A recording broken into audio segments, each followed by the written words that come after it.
JB. What up, man? What's up, dude? How you doing, man? Great. Good to see you, homie. I'm so happy to be here today. I'm glad you're here for a little coffee and conversation. So here's the deal. Everybody who I invite here, friends of mine, right, usually are big coffee drinkers. Yeah. And I don't like coffee. But in this context, I want to try to like what you like. Yeah. So we have here, what is your coffee of choice? Like, what do you?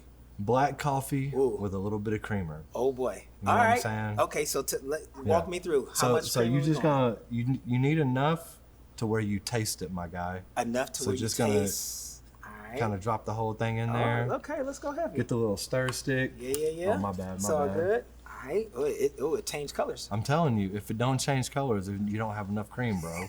Okay. If it don't change colors, got it. Cheers. All right. Ooh, that's hot. And that'll get you lit, like awake, like wide awake. You like this? Yeah. It's a delicacy. Is it? No, it's not. But I love it. I'm actually happy that it's so hot because it's like burning my taste buds, so I can't really taste how bad it probably is. Yeah. So that's totally fine with me. Yeah. But man, coffee is just, it's an acquired taste, dude. It really is. It really is. Such an acquired taste. Have you ever seen these guys, like, they literally measure out every little thing. Yeah. They don't do creamer. The bean has to be a certain freshness. Yeah. Or they throw it out. It's like their life. Wow. It's intense. Is that not a barista? It is, but like some of my friends are a little bit more intense than that. Like, I'm like, bro. Could you see yourself being a barista? Because the thing is, as a barista are varied and exciting. It may be possible to work in a restaurant, cafe, coffee shop, or hotel.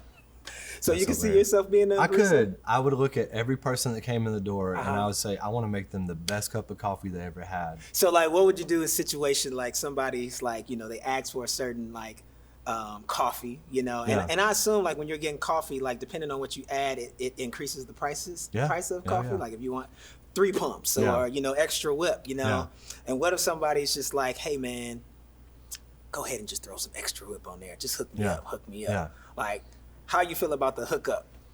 I'd be like, now if it costed more for extra whip, I'd have to be like, I can't really do that. I'm gonna have to upcharge you a little bit, but I'm gonna throw on the extra whip.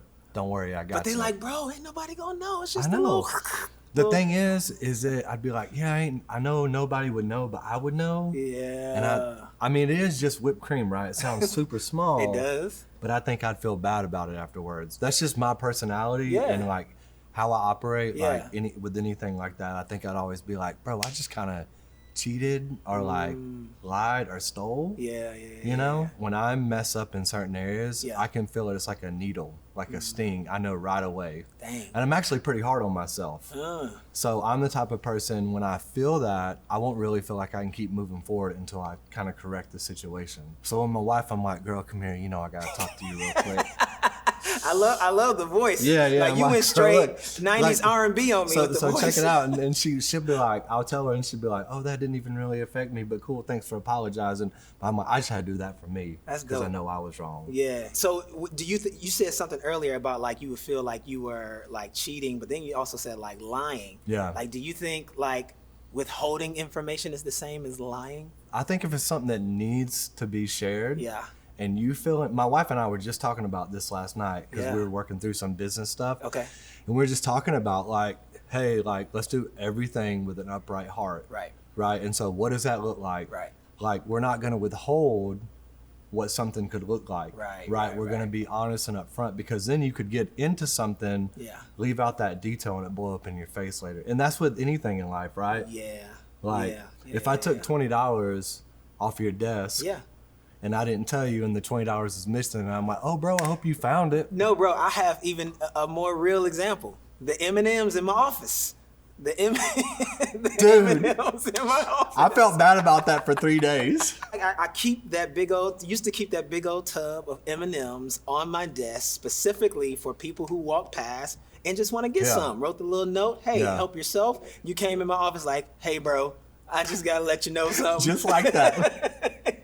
Like I'm about to confess sin. Right? I'm serious. I'm like, oh, dude, what happened? He's like, bro, I got some of them M&Ms and I didn't tell you, man. I was like, it's all good. That's what they're here for. But I mean, I know they're here, but you were out of the office. Yeah. So I kind of felt like I went in. I actually double take too. Like I was like, Is anybody looking? Who's watching? And I went in and I did it fast. I was like, all right, get out.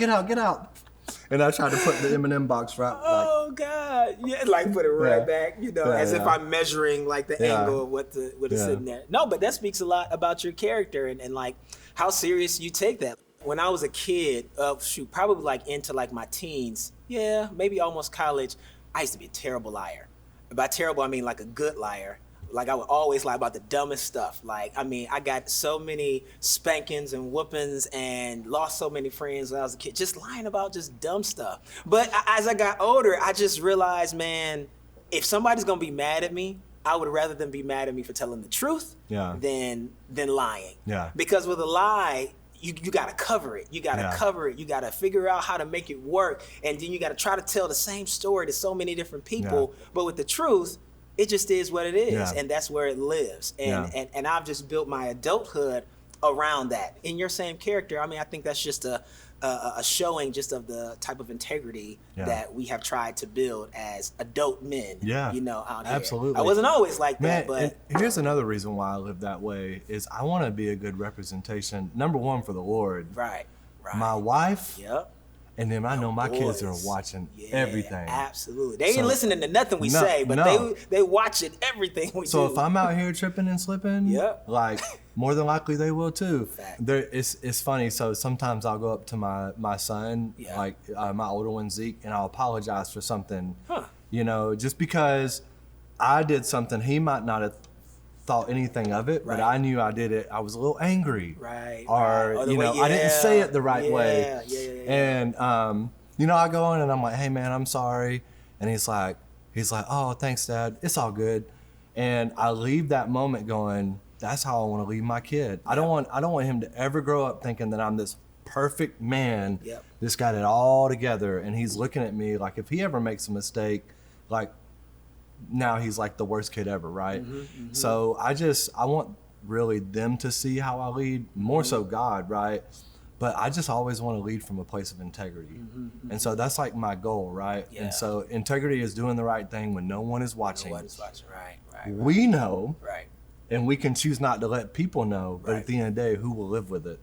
Yeah. We will. Yeah. Has there ever been a time where like you've seen someone who has not been as integral of a person, and you had to call them out? You had to pull a snitch card? Yeah. How does that I've did that, and I've had people do that to me. Ooh, tell me the latter. I want to hear about that one. What was that? There was just one time I wasn't like being integral in a certain area of my life. Yeah. And someone saw it playing out, and they actually like went and told, because I was in ministry. And they went and told like one of the pastors, because I was serving in this ministry. And then the pastor came and talked to me. He's like, hey bro, like, did you do X, Y, and Z? And I was like, right away, I was like, yes, I did. Like, because I couldn't lie, right?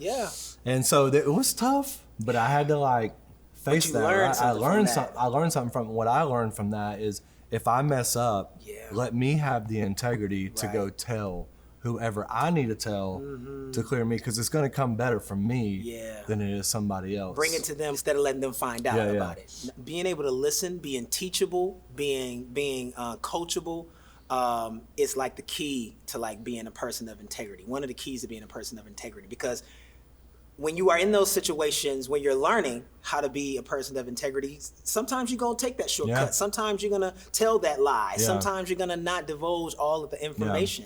But when you are called on it and you accept it and you learn from it, that starts to shape our character. That starts to change what our behavior and our decision is going to be the next time we're met with, hey, should I put some extra froth on that man's coffee, for the free or whatever, you know what I'm saying? It changes our heart posture towards that. I think here's my thing. Anything that you're doing in life, if it's gonna disrupt your relationship with the Lord and you're gonna have to live with it, and it's constantly putting you in a place where you feel like you have to like kind of re-get your heart right with the Lord in the area of integrity. Man, you just gotta face that head on. Ask God, like, what are you trying to do in my life? And like let him do it, but then you have to walk it out.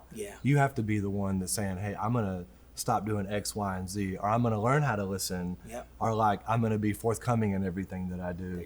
And so these are like it sounds small. I'm gonna leave out this detail. I'm gonna put a little extra whipped cream, bro. I'm gonna give you what you want. Right. It will cut our legs off in discipleship. It will literally, and we'll always wonder, why am I still here? And I feel like the Lord, He will keep taking us around. I say this a lot. He'll take us around the same mountain until we learn. Bro, we'll just be circling that thing and we'll be like, why ain't I going up? Right. And He's like, I'm trying to show you why. Right. Hey, listen, next time we hang out, you have to put me on to another coffee drink, because this ain't it. So this ain't it. I got you. Okay. I'm gonna do an iced latte, bro. Do you like vanilla, caramel, hazelnut? I like all three of those things. I got you. Let's do it. That's what we're gonna do next time. Absolutely. Bet. Yep.